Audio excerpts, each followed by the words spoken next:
Welcome students. आज आपके लिए हमने बिहाइव बुक के क्लास 9th के पोइट्री पार्ट की poem number 3 rain on the roof के कॉमन एक्सप्लेनेशन, रेफरेंस, कॉन्टेक्स्ट और उसमें आने वाले सभी क्वेश्चंस के आंसर्स एक ही वीडियो में और एक एक्सप्लेनेशन में ही कंप्लीट कर दिए हैं। बस आपको इस वीडियो को ध्यान से समझना है, जिसमें आपको पूरी की पूरी पोएम के जितने भी क्वेश्चन आंसर्स हैं, रेफरेंस, कॉन्टेक्स्ट हैं, एक्सप्लेनेशन हैं, सब एक ही वीडियो में मिल जाएंगे और एक बार में आपको सब याद हो जाएंगे। आइए स्टार्ट करते हैं। हमने आपके जो टोटल 3 स्टेंजा है, उन 3 स्टेंजा का मिलाकर एक वीडियो बनाया है और इसमें हमने कुछ चीज़ें कॉमन लिए, कुछ चीज़ें आपको अलग से इसमें से याद रखनी है, जो मैं आपको समझाऊंगा किस तरीके से आपको प्रत्येक स्टेंजा की लाइंस लिखनी है। आइए हम सबसे पहले देखते हैं आपके रेफरेंस क्या है। पहले सबसे पहले नाम देख लेते हैं, रेन ऑन द रूफ, और इसके कवि आप जरूर ध्यान रखिए कोर्टस्कीनी। ये रेन ऑन द रूफ में जो स्टेंजा है, व्हेन द ह्यूमिड से लेकर रेन ओवरहेड तक, आप विशेष ध्यान रखें। व्हेन द ह्यूमिड से लेकर रेन ओवरहेड तक का जो पहला स्टेंजा है आपके, व्हेन द ह्यूमिड से लेकर रेन ओवरहेड तक का, उसकी हमने ये एक्सप्लेनेशन तैयार की है जो कि आपको यहाँ पर नजर आ रही है, और इसकी व्याख्या यहाँ तक है। जो हमने आपके स्टेंजा 2 है, एवरी टिंकल से लेकर अपॉन द रूफ तक, जो हमने आपकी एक्सप्लेनेशन प्रिपेयर की है रेफरेंस कॉन्टेक्स्ट के साथ में, उसकी जो आपकी एक्सप्लेनेशन है स्टेंजा 2 की, फिर समझा दूँ, एवरी टिंकल से लेकर रेन अपॉन द रूफ तक जो आपके है, उसकी आपके जो समाप्त हो रही है एक्सप्लेनेशन, वो यहाँ तक है। इसमें कौन सी लिखनी है, कौन सी नहीं लिखनी है, मैं अभी बाद में समझाऊंगा आपको, लेकिन आप ध्यान रखें, स्टेंजा जरूर ध्यान रखें। और थर्ड स्टेंजा है आपके नाउ इन मेमोरी से लेकर पेटर ऑफ द रेन तक। ये भी हमने आपके लिए 3 स्टेंजा लिए हैं और तीनों की हमने आपके कॉमन एक्सप्लेनेशन तैयार की है। तो सबसे पहले हमने जो कॉमन रेफरेंस बनाया है वो देख लेते हैं। These lines have been taken from Coates Kinney's poem rain on the roof, यानी ये प्रस्तुत पंक्तियां कोर्टस्कीनी की कविता रेन ऑन द रूफ से ली गई हैं और ये आपके कॉमन रहेगा, यानी रेफरेंस आपको अलग से लिखना नहीं है, कॉमन रहेगा। अब आगे बढ़ते हैं कॉन्टेक्स्ट में। When rain comes, the poet likes to lie on a cushioned bed in his cottage. जब बरसात आती है तो कवि को अपने गद्देदार पलंग पर लेटने का आनंद आता है, वो पसंद करता है। इन हिज कॉटेज, उसकी कॉटेज में। He wants to listen to the pattering sound of rain softly falling on the tiles of the रूप, वह पेटरिंग साउंड का मतलब टप टप की आवाज जो बरसात की आ रही है उसे सुनना पसंद है, जो कि रूप की जो टाइल से जो कवेलू हैं उनके ऊपर जो गिर रही है धीरे धीरे, उसे उस साउंड को सुनना बड़ा आनंदित करने वाला है। ये आपको कॉन्टेक्स्ट में समझा दूं, जो आपका स्टेंजा 1 है उसमें यहाँ तक लिखना है, विशेष ध्यान दें। स्टेंजा 2 में आपका कॉन्टेक्स्ट आप बढ़ा दें और आपको क्या करना है, यहाँ तक लिख देना है, यहाँ तक स्टेंजा 2 में यहाँ तक लिख देना है, ध्यान रखना। और स्टेंजा 3 में आपको ये यहाँ तक लिख देना है। इस प्रकार तीनों स्टेंजा के हमारे एक कॉन्टेक्स्ट में काम चल जाएगा। 1 का यहाँ तक, 2 का यहाँ तक और 3 का वहाँ तक बढ़ा दे, आपका काम हो जाएगा। आगे बढ़ते हैं एक्सप्लेनेशन में। According to the poet, it is a great pleasure and bliss to hear the tinkling music of the rain drops that fall upon tiles of the roof overhead. कवि के अनुसार जो छत है, छत के ऊपर जो टाइल्स के ऊपर जो रेन ड्रॉप्स गिर रही हैं, जो बरसात की बूंदें गिर रही है, उनका टिंकलिंग साउंड, यानी कि जो घंटी की आवाज आती है वैसे टन टन की आवाज वाला जो साउंड है उसे हियर करना, सुनना बड़ा ही आनंददायक है। दोनों का मतलब होता है आनंद प्रदान करने वाला है। ग्रेट प्लेजर यानी एंड ब्लिस का मतलब है आनंद देने वाला है। The poet presumes darkness a human being, यहाँ पर कवि प्रिज्यूम्स मानता है अंधकार को एक मानव, यानी अंधकार को उसने एक मानव माना है।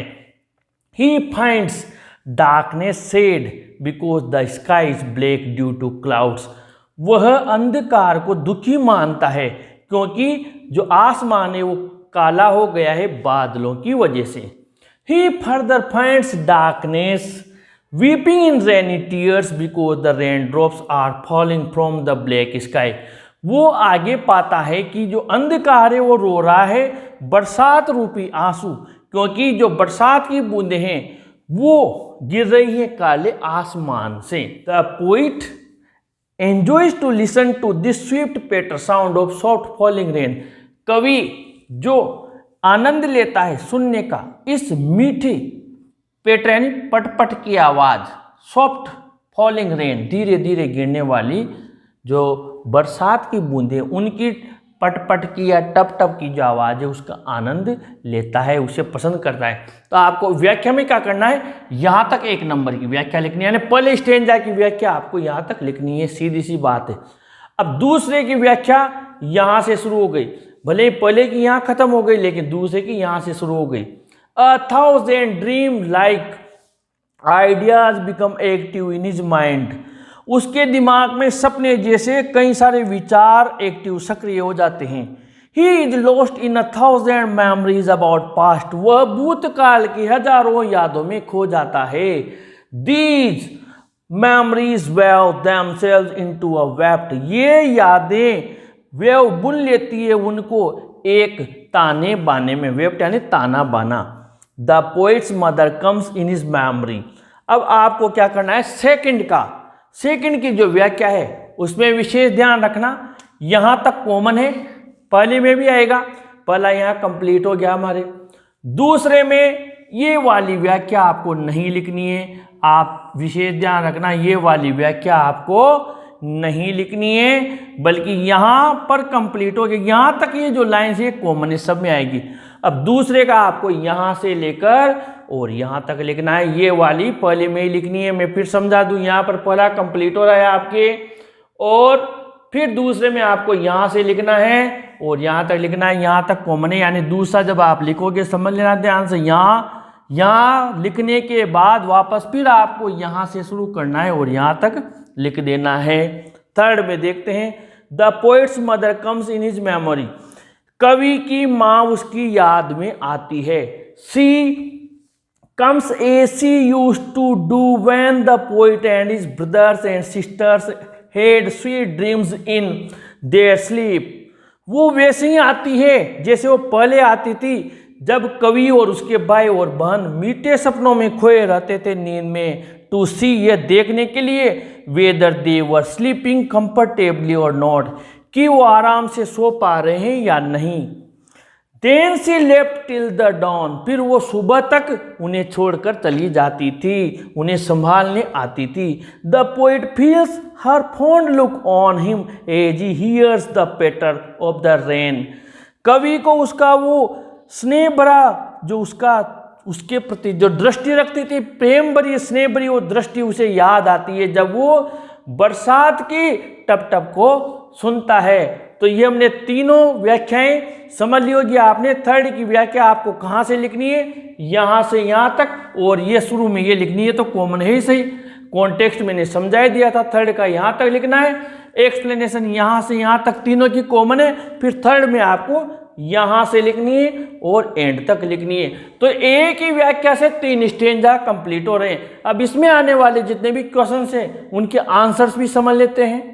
पहला question, what does the poet like to do when it rains, कवि क्या करना चाहता है जब बारिश होती है तो इसका आंसर हमें मिलेगा यहाँ कॉन्टेक्स्ट में, यहाँ से लेकर यहाँ तक। जब बारिश होती है तो कवि गद्देदार पलंग पर लेटना चाहता है उसकी झोंपड़ी में, और बरसात की टप टप की आवाज को सुनना चाहता है जब वो बारिश छत पर गिरती है टाइल्स पर। तो ये आप इसमें आंसर लिख दें पहले में, यहाँ से लेकर यहाँ तक। सेकंड में, what does the poet dream of while listening to the rain, जब वो बरसात को सुनता है, बरसात की आवाज को सुनता है, तो वो किस बात के, कौन से सपने देखता है, क्या सपने देखता है? इसका आंसर आपको यहां से लेकर जहां से पहले का शुरू हो रहा है और इसका आंसर आपको यहां तक लिखना है। बस मैंने छोटा सा चेंज किया है, यहां पर हियर था उसे मैंने काट के यहां द लिख दिया है। आप इसे ध्यान रखें, जब आप क्वेश्चन का आंसर लिखे, एक्सप्लेनेशन में हियर ही लिखा रहने दें, क्वेश्चन का आंसर में आप हियर न लिखे, यहां पर द लिखें, तो सेकंड का आंसर वहां कंप्लीट हो जाएगा। हमारे कॉन्टेक्स्ट में से दोनों क्वेश्चन के आंसर कंप्लीट हुए। Question number 3, how has the poet personified darkness? कवि ने अंधकार का किस प्रकार मानवीयकरण किया है, अंधकार को किस प्रकार मानव बताया है? हमें क्या करना है, थर्ड के आंसर में यहां से लेकर और यहां तक हमें थर्ड का आंसर लिखना है, ब्लैक स्काई तक, ये थर्ड का आंसर कंप्लीट हो जाएगा। Question number 4, how does the poem conclude? Conclude यानी एंड, कविता किस प्रकार समाप्त होती है? तो इसका आंसर हम लिखेंगे, the poem concludes on a note of happiness. कविता खुशी की सूचना के साथ, प्रसन्नता की सूचना के साथ समाप्त होती है। ये एक लाइन हमें प्लस करनी है, ये मैंने आंसर में लिख दी। बाकी फोर्थ का जो आपको आंसर लिखना है, वो आंसर आपको यहां से लेकर यहां तक लिख देना है। फोर्थ का आंसर यहां से लेकर यहां तक, पहले ये लाइन लिखनी है, उसके बाद ये लाइन लिखनी है, आपका आंसर कंप्लीट हो जाएगा। Question number 5, how does the poem open? कविता किस प्रकार शुरू होती है? तो इसके लिए हमें अलग से याद न करना पड़े, मैंने ये लाइन वापस रिपीट किए, बस कंक्लूड समाप्त होती है, उसकी जगह में ओपन्स लिखना है। आप इसे ध्यान रखें, कविता द पोएम वही लिखना है, कंक्लूड्स की जगह इस वाले में आपको द, यहां पर कंक्लूड्स नहीं लिखना है, पहले वाले में लिखना है, यहां पर कंक्लूड्स नहीं लिखना है, यहां पर क्या लिखना है, ओपन। कविता ओपन्स शुरू होती है, the poem opens on a note of happiness, यानी सेम रहेगा, बस इसमें कंक्लूड आया है तो इसमें कंक्लूड रहेगा, इसमें ओपन्स आया है तो इसमें कंक्लूड नहीं रहेगा। यहां से लेकर और ये आंसर आप यहां तक लिख सकते हैं, जहां पहला कंप्लीट हो रहा है वहां तक आप 5 का आंसर लिख सकते हैं, और इस प्रकार ये 5 का आंसर भी आपके कंप्लीट हुआ। अब अगले पार्ट में फिर नई कविता, नई व्याख्या और नए क्वेश्चन आंसर के साथ आपसे फिर मुलाकात होगी। अगर ये वीडियो अच्छा लगा हो तो इसे जरूर लाइक शेयर करें, अपने चैनल को भी सब्सक्राइब करें फ्रेंड्स। Thank you.